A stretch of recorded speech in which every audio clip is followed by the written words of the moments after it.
Hello everyone, welcome to episode 11 of the Alexander Robinson Movie News Show, and we have a jam-packed show today. Nothing but Comic-Con. Okay, well, you know what, there are some bits of Comic-Con news. But, no, it's mostly Comic-Con news. There are bits that aren't necessarily Comic-Con related, that didn't get announced at Comic-Con, so, yeah, we're just gonna jump right into the news right now. We're gonna start with the stuff that either was not announced at Comic-Con or was not put in the spotlight like so many other bits of news or footage from Comic-Con. So we're going to start with Godzilla, because last week I reviewed the supposedly final trailer for Godzilla Resurgence, and in that review I was wondering, when is this movie going to be released in the United States? Do we have to wait until 2017 to see it? Well, the answer has finally been given. Mere hours after I put up that review, news stories pop up saying that Godzilla Resurgence has been sold to at least 100 territories for distribution, including the United States. And we finally have the company who is responsible for distributing Godzilla Resurgence in the U.S. It's not those liars, New World Cinema, who said they're working to get it to every state, and then months later go, oh, we actually never got the rights to Godzilla Resurgence. I already talked about that, but that is a dick move. I'm sorry. But anyway, the company behind this is Funimation Films, who were responsible for the U.S. distribution for the two Attack on Titan movies.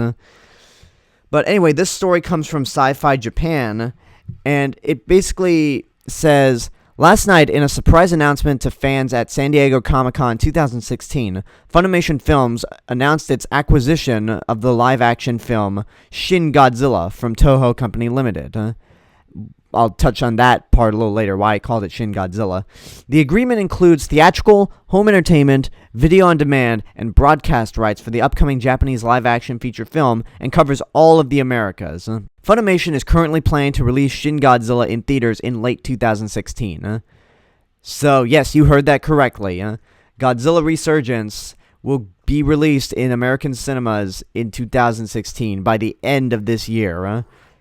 Now, the big question is, will it be a limited release?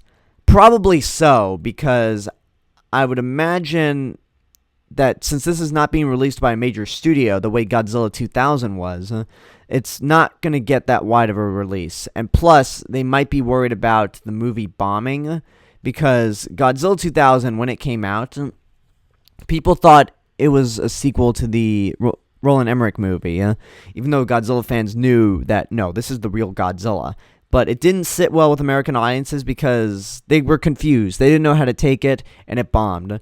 So if Godzilla Resurgence gets released in the United States worldwide in theaters, then it might not be a hit also, because people will think it's a sequel to the legendary Godzilla movie, which we're already getting a sequel to that with Mothra, Rodan, and King Ghidorah. So I imagine with the low box office returns of Godzilla 2000, 16 years ago, and the fact that the studio behind it is Funimation, it's probably not going to get that wide of a release.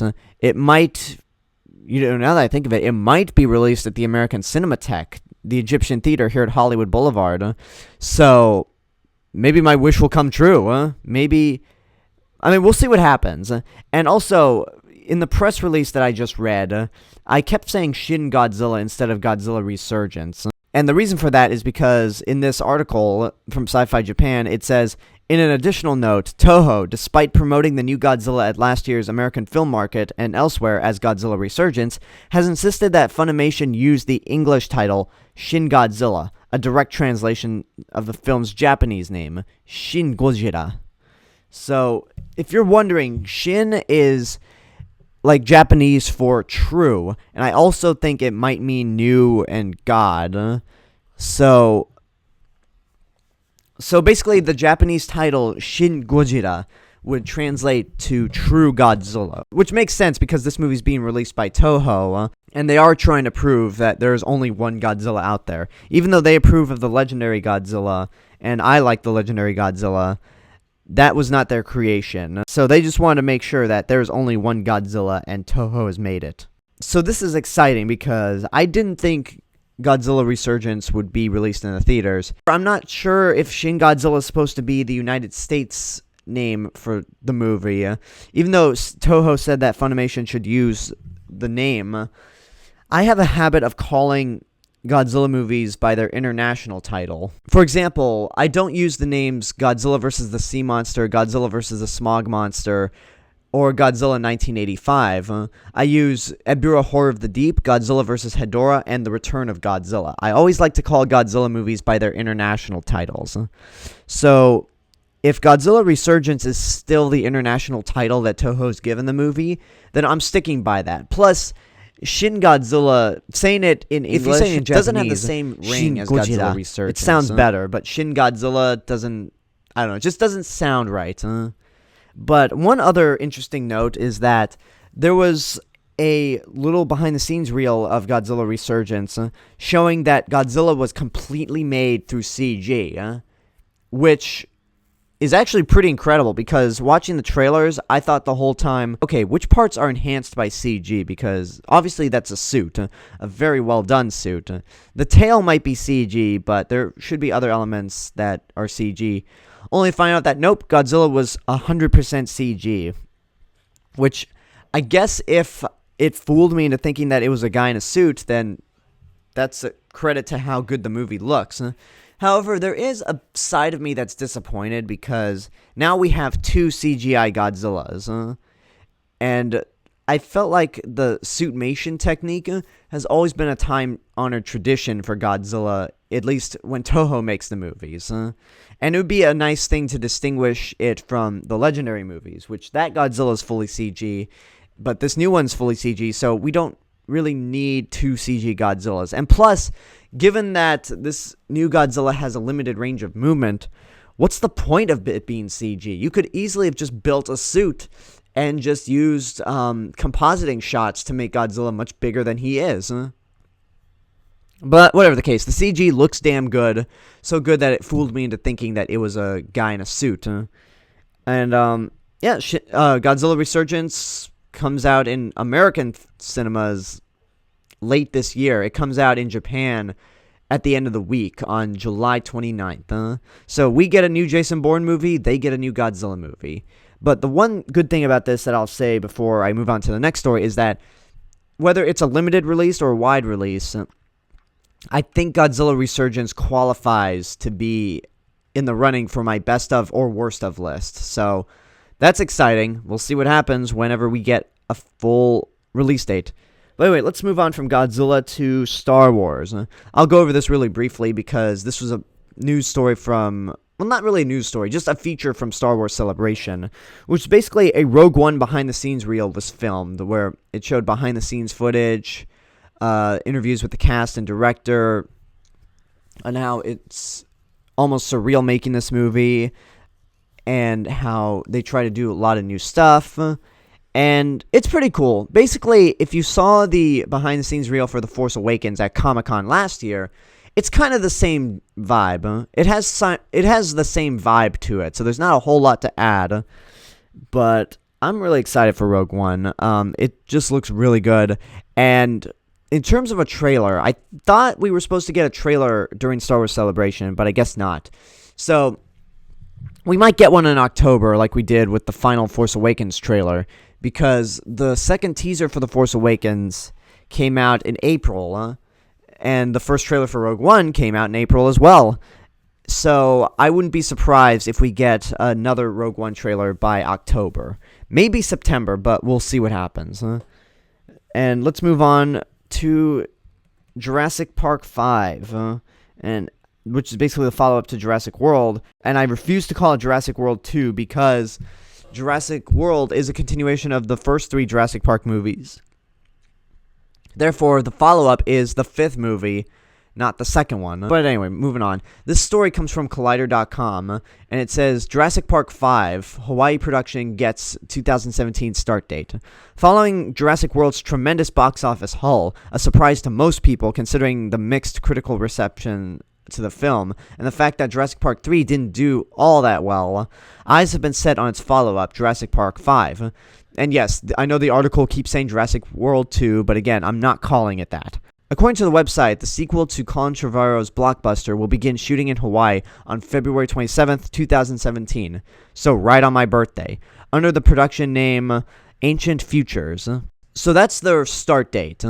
Frank Marshall, the producer for the movie, said that they're in pre-production right now. And it's also rumored to be shooting at London's Pinewood Studios, which, according to Collider, and it really is the truth, is one of the holiest of all studios. So, Jurassic Park 5, I'm actually not looking forward to it, because with Jurassic World, that movie was in development for 14 years since Jurassic Park 3 came out. They kept talking about another Jurassic Park, and I was like, okay, I can't wait to see it. And just time went on, nothing happened, where I was like, all right, well, I'm never going to see this movie. And then something happened where we got another Jurassic Park movie, and while it wasn't what I quite imagined it to be, it was fairly entertaining, and I did enjoy it. But it could have been a lot better. Even though I'm not looking forward to Jurassic Park 5, this movie has the potential to be better than Jurassic World because of two reasons. A, it's not going through the same development hell that Jurassic World went through, where it took 14 years to actually get off the ground and be made.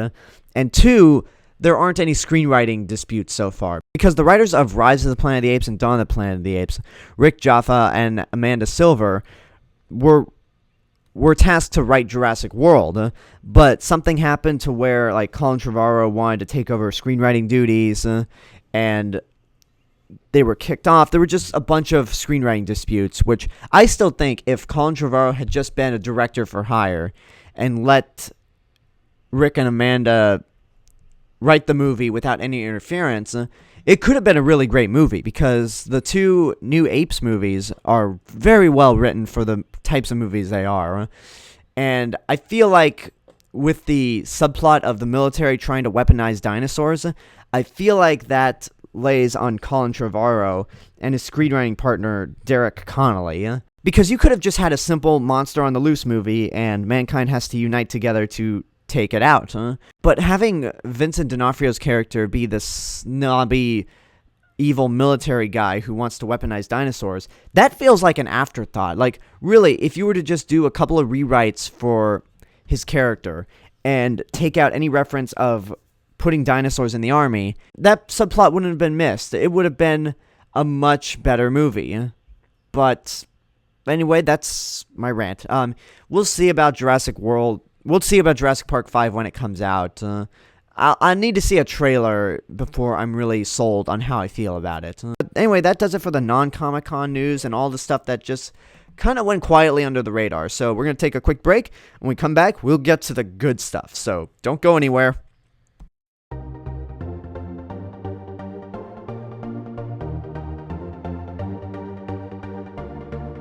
Love what I'm doing on this channel? Love watching movie reviews, let's plays, or podcasts? Want to help the channel grow even further? Then you can go over to patreon.com/TheRealMrRobinson and give out a monthly donation, and you'll help the channel grow. In return, you'll get special rewards such as access to retro reviews, let's plays, and podcasts before anyone else does.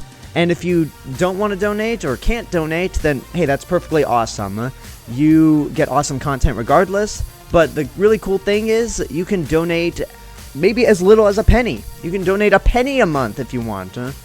So, I mean, any little bit will do, and your support is greatly appreciated. So again, that's patreon.com/TheRealMrRobinson. Go over there and donate, help this channel grow. Again, patreon.com/TheRealMrRobinson.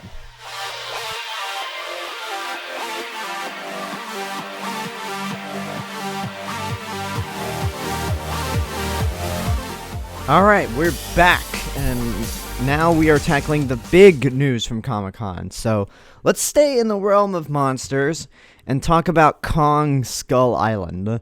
So, as we all know, Legendary Pictures is making a new King Kong movie, and sooner or later they're going to combine it with the Godzilla film that they made, so we can have the long-awaited, overdue rematch of King Kong versus Godzilla. Currently, it's just called Godzilla vs. Kong. So we finally got a poster for Kong Skull Island, which, it's cool. I mean, basically the poster, if you look at it, it's just an army guy on top of a gorilla skull, holding up a flare of some kind, and in the shadows we see Kong just staring down and looking pissed off. And then at Comic-Con we got a trailer, our first trailer for Kong Skull Island, which you'd think I'd be super excited for. And in a way I still am excited, but the trailer I found a bit underwhelming. And the reason is because it just reminds me of the 1976 King Kong, which is not a good sign at all. Like, that is really bad. At the very least, it's better than King Kong Lives, but regardless, it reminds me of that era of King Kong, because this movie's supposed to take place in the 70s, and I'm just like, it just, I don't know. I mean, it's got a great cast. Tom Hiddleston, Brie Larson, John Goodman, Samuel L. Jackson. But from what we saw in the trailer, there's not a whole lot to convince me that Skull Island is a true hellhole. I mean, it is just a trailer. We'll get more as the movie goes on, but from what I've seen so far, Skull Island just looks kind of deserted. Like, we saw some giant spider bug. We got to see glimpses of Kong himself. But then on that, we just got a bunch of birds flying around and nothing else. There were dinosaur skulls, which hopefully that will mean that there are dinosaurs on the island, because it is Skull Island. But it just doesn't look like the hellscape that I always imagined Skull Island to be whenever it's described. Because even though they did film, like, in actual locations, and say what you want about, like, overuse of CG, but the Peter Jackson King Kong, even though that island was completely CG with a few practical elements here and there, it does look like a hellhole. You step foot onto that version of Skull Island, and you're like, okay, get me the fuck out of here. This place is scaring me, and there are just a bunch of hellish creatures everywhere. Giant bugs, bats, dinosaurs. So you just want nothing but to get out of there. Which is not the vibe I'm getting from this King Kong, because I'm hoping there are a lot more creatures, because I believe in the 70s King Kong, besides Kong himself, there was just a giant snake. A giant rubber snake. Didn't look convincing at all, so I'm hoping this Skull Island is really inhabited. I'm just hoping it's a good movie overall, because I'm willing to accept the fact that it's not a remake of the 1933 movie. It's not even a prequel. It's just a brand new interpretation of King Kong. So, and it's not, and I doubt it's even following the same plot as the original Kong. As long as the movie's good, then I'll be satisfied. And I'm just really looking forward to Kong and Godzilla fighting each other again, even though this Kong is going to have to do a lot of growing. I mean, this is the biggest, well, second biggest King Kong, because of the first Toho one, but biggest American-made King Kong, but still, he's too tiny to fight Godzilla, so we'll see what happens. But the trailer left me kind of underwhelmed.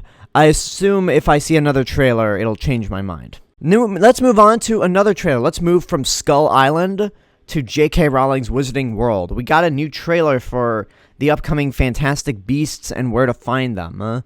Basically, this is not a prequel to Harry Potter, but it's just a movie set within the same universe that takes place before the Harry Potter story. And basically, it shows more creatures. It shows some really great moments in the trailer. This is one of my most anticipated movies of the year. I think the cast is great. Eddie Redmayne, Catherine Waterstone, Colin Farrell, who desperately needs a hit, because it seems like every movie he's in, the box office income is just not too good, which, good thing he got himself attached to Harry Potter, because Harry Potter is a license to print money, along with Star Wars, Pokemon, and Marvel. But there are a few things that kind of made me nervous about the trailer. It's the very first scene where we see this giant creature burrowing underground. For some reason, it reminded me of a Bugs Bunny cartoon. And I don't know, it looks a little too cartoony. But the rest of the movie looks good. We have like elf nightclubs. We have just a lot of really creative things within the American Wizarding World that I'm really looking forward to seeing. I've just been really fascinated with the Wizarding World overall and just the stuff that J.K. Rowling has created that I'm really excited to see what she's come up with in America, or at least seeing it in at least seeing it in film form, because I know she has Pottermore and she's released several stuff on the site about the American Wizarding World. But I'm just excited to see it come to life on the screen. And that pretty much does it for the trailer for Fantastic Beasts. Next up, we have a bunch of DC stuff. We got our first official trailer for Wonder Woman, which I actually kind of like. One thing I really like about it is that there seems to be some dynamic between your two leads, Gal Gadot and Chris Pine, instead of just the ultra super depressing vibe that we got from Batman vs. Superman. And it looks a lot more colorful and brighter than a lot of the other DC movies have been, because every DC movie has just been like dark, depressing, and in the end just not good at all. So I'm hoping this will be a nice change of pace, because I'm still nervous about Suicide Squad. I don't have the best enthusiasm for that movie.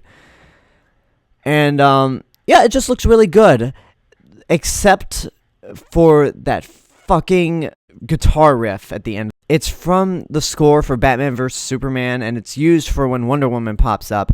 It is so bad, so out of place. It does not fit a character like Wonder Woman. Like, the score should be more heroic and triumphant, sort of like a Captain America, similar to Superman's theme. But instead, we just got this. It just does. It's just so bad. It's. I mean, I could go on how shitty that little guitar riff is. It just doesn't fit Wonder Woman. So I'm hoping that she gets a better score, because really, I am sick of Hans Zimmer being the voice of DC movies. And granted, he did retire, but I'm so worried that one of his proteges, like Junkie XL, will come in and just repeat what Hans Zimmer's done. It's like, guys, can we get a different voice, please? Just please, something different, huh? But we'll see what happens. I mean, that's cool, but we also got our first trailer for Justice League, which I think surprised a lot of people, because we were not expecting, I don't think any of us were expecting to get any trailer at all for Justice League. But it's pretty much like Wonder Woman, where it's a lot more upbeat. I'm not a fan of the fact they use rock music throughout it, but it does look promising, even though it's, once again, directed by Zack Snyder. It has a brighter color palette, and the first image is really colorful as well. Like, you can see all the blue and red in Wonder Woman and Superman's costume. It makes you wonder, oh yeah, Superman does wear red and blue. I forgot. But again, it is Zack Snyder, and he fucked up with Batman vs. Superman so badly that maybe this time around, because Jeff Johns is creative consultant, sort of like how Kevin Feige runs the Marvel stuff. Hopefully he will stand on Zack Snyder's shoulders to go, no, you can't do that. No, stop it. So I'm hoping for the best, but I don't know. Really, we won't see how Jeff Johns' handling of the DC Extended Universe will be until Justice League, because Wonder Woman is pretty much done filming. So at that point, it was just kind of too late for Jeff Johns to offer some creative input for most of filming. I mean, I don't know. We'll mainly see when Justice League comes out, whether hiring him to be the overseer of DC stuff is good or bad. So we'll see what happens. We'll just see what happens. And one last bit of DC news from Comic-Con is that Ben Affleck has finally been confirmed to be the director for the upcoming Batman movie, which we still don't have a release date for that, which I'm really looking forward to. More than Justice League, I'm really excited to see Ben Affleck take on a Batman movie, even though I am a little tired of Batman. I think he's just overused too much. Ben Affleck is a phenomenal director. Like The Town and Argo, he's really proved himself. and to see what he can do with Batman, it's probably going to be incredible. And when you hear the further news that it might take place in Arkham Asylum, holy shit, I am excited for this because the Arkham games are really phenomenal. I did my Let's Play of Arkham Asylum earlier this year, and I mean, you all know from playing the games, they're awesome. They are just absolutely fantastic. If the rumors are true that the movie take place in Arkham Asylum, for A, that's going to be exciting, and B, it'll be a nice change of pace to have like a movie solely set there. And I was going to make a joke that it could be the first good video game movie out there, but I don't know, just a bad joke there. Let's move from DC to something that I have more faith in, Marvel Studios, which, let me say, it is perfectly okay to like both DC and Marvel at the same time. But in terms of their movies, DC just has me more skeptical, while Marvel, 13 movies in, and several TV shows later, has really gained my trust. Like, if they make a bad movie that I don't like, it's just like, well, that's one. They've had a really spectacular track record so far. And, basically, just a bunch of Phase 3 announcements were at Comic-Con for them. We got a new trailer for Doctor Strange, starring Benedict Cumberbatch, Rachel McAdams, Chiwetel Ejiofor, Tilda Swinton, and it looks really cool. It looks like it's going to be the most imaginative Marvel movie they've done so far. I don't really have much to say because I'm not too familiar with the Doctor Strange character. So I don't know much of the story. It looks really cool, and I'm just going in with the best of intentions because Marvel Studios, as I've said before, has yet to let me down. They've gained my trust, and their worst movie is Thor: The Dark World, which, on the 1 to 10 scale, is probably a 6. Enjoyable, but nothing special. But one of the things that I'm really excited for about Doctor Strange that has me really excited is the fact that one of its writers is C. Robert Cargill, who I've been a big fan of since the days of Spill.com when he was known as Carlisle. Basically, he's a critic that lives in Austin, Texas. Well, he was a critic. Now he's a screenwriter because he wrote Sinister with Scott Derrickson, who is the director of Doctor Strange. And I'm just really happy for the guy because I've known him. Well, I don't personally know him, but I've been familiar with his critic works on Ain't It Cool News and Spill.com, and he's always been my favorite of the Spill crew back then. When I was much younger and when I first discovered Spill, Cargill was the only guy whose opinions I really took seriously, really took into consideration. So to see him go from an online internet critic / entertainer, because I feel like the whole Spill family are entertainers as well as critics, to a screenwriter for a Marvel Studios film is quite an accomplishment. So more than just a Doctor Strange movie, that's why I'm really looking forward to it, because of Cargill screenwriting. But that's not the only exciting bit of stuff that came from Marvel Studios. We got concept art for Spider-Man Homecoming, which is basically the first Spider-Man movie made by Marvel Studios. It's basically concept art of Spider-Man fighting the Vulture, a character that has been talked about being used in older Spider-Man movies. And now we're finally getting him, because in Sam Raimi's canceled Spider-Man 4, Sam Raimi wanted to use the Vulture and have John Malkovich play the Vulture. That never happened. The Amazing Spider-Man 2, we got a teaser for the Vulture where Oscorp had mechanical vulture wings for some weird reason. It was lazy. It was just a tease for a Sinister Six movie, which never happened.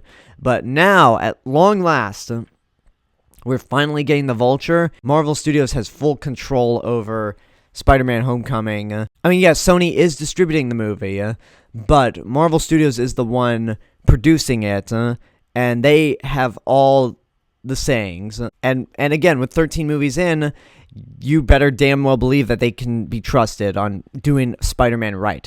From the little bit we saw him in Civil War, it's going to be awesome. And then moving on, we have some bits for Thor Ragnarok, the third Thor film, which could potentially be the best. I mean, it's shaping up to be the best Thor movie. For one, you don't have Natalie Portman, which she's not a bad actress at all, but she didn't really lend much to the cinematic universe, and her character was just kind of And the love story was just like, I didn't get the love story between the two of them at all.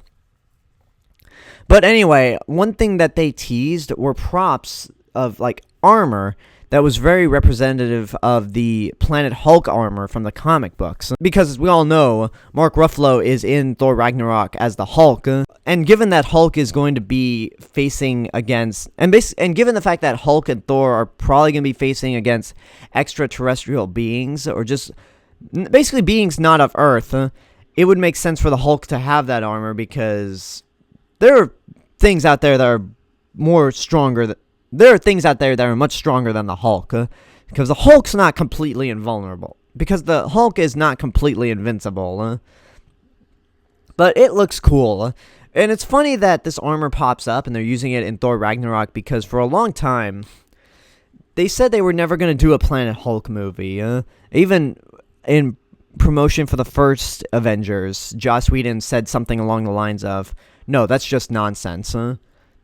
And a Planet Hulk movie would actually be really difficult to pull off, but at least we might get some hints of Planet Hulk. I mean, if Thor Ragnarok sets up Planet Hulk, I'm not going to be disappointed and I'm not going to be upset. I'm not going to go, oh, why are you doing Planet Hulk? I'll be like, you know what? You've earned my trust, Marvel. Go do it. I'll hope to see what you do best. So that'll be exciting. And there was footage for Spider-Man Homecoming and Guardians of the Galaxy Volume 2 released. But again, but unlike Warner Brothers, they decided not to show the footage because I think it was just more footage than an actual trailer. Because Doctor Strange is so close to coming out that I think they can afford to show the Comic-Con trailer, but Guardians of the Galaxy and Spider-Man Homecoming, not so much, especially considering that Spider-Man Homecoming comes out in a year, and it's only 10 days into production, and they didn't show any footage for Thor Ragnarok because they're still filming. The cast didn't show up, so that's all cool, and they also introduced some new logos for the movies. What the logos they introduced, they basically showed a recolored Doctor Strange logo, which basically it's just silver instead of gold like we saw in the first trailer that came out. Then we got a new logo for Guardians of the Galaxy Volume 2, which the Guardians of the Galaxy is blue this time, and the Volume 2 is not just drawn in crayons. And that's really an interesting title, I gotta say, Guardians of the Galaxy Volume 2. We then got a recolored logo for Black Panther. And then, the strangest of all, we got a new logo for Thor Ragnarok, which looks like the logo for an 80s arcade game. It's just like so bright and colorful and retro. It's a little confusing. I don't know exactly how to take it, but it is interesting considering that the logo for the first Thor was just very simple. Thor the Dark World was a little more creative. A little more, I mean, because they used a different font. But then Thor Ragnarok, it's like they just went back into a time machine to the 80s. But the biggest news to come out of Comic-Con for me, and the overall winner, is we finally got Captain Marvel cast. And a couple weeks ago, one of the very first shows I'd done, I think it was episode 4, I talked about the rumors that Brie Larson was going to be cast as Captain Marvel, or that she was in talks for the role. And I was like, please let that happen. Please that happen. And sure enough, Marvel heard me. Not really. But basically, she's been confirmed to be Carol Danvers, Captain Marvel. So this is so exciting. And basically, they just announced her at Comic-Con. They announced the confirmation at Comic-Con, which I think may have been expected. If they were going to announce who was going to be Captain Marvel, then it makes sense to announce the casting at Comic-Con, because they announced Mark Ruffalo as the Hulk at Comic-Con. They announced what other casting stuff did they announce? Well, they announced most of the Phase 2 slot at Comic-Con, and it's just really, I'm excited for it. I'm just like really happy that they got Brie Larson to be Captain Marvel, because she's a very talented actress, and she kind of looks like, and she really does look like she could be Carol Danvers. And I've heard people argue about Brie Larson being in the role, and it's just like kind of bullshit, because people are just bitching about, oh, why don't you get Charlize Theron? I'm like, I mean, Charlize Theron looks good, but I think she's a little too old. I mean, she's in the 40s, which it's not too old, but to be in a movie like this, that'd be fine. But she's got other things to do. If she continues on with Mad Max, then she's got that. But Brie Larson just looks more like Carol Danvers than I imagine Charlize Theron to be. So I'm really excited for this. I'm really wondering if we'll see Carol Danvers before the Captain Marvel movie. Will she show up in Infinity War Part 1? We'll see what happens.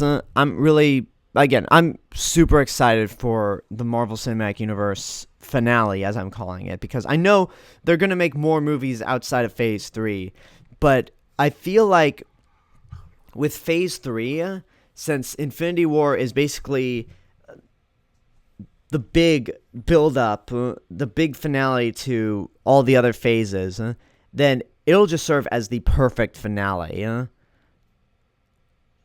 And one day I'm going to be looking at my Blu-ray collection, and there'll be an entire row, maybe 2, of Marvel movies, and I'll just look at it and go, look at that legacy. Look at how much work was put into these movies and creating this phenomenal world.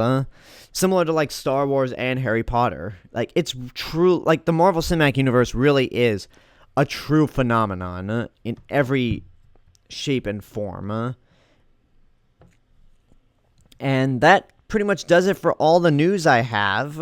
Good way to end things off.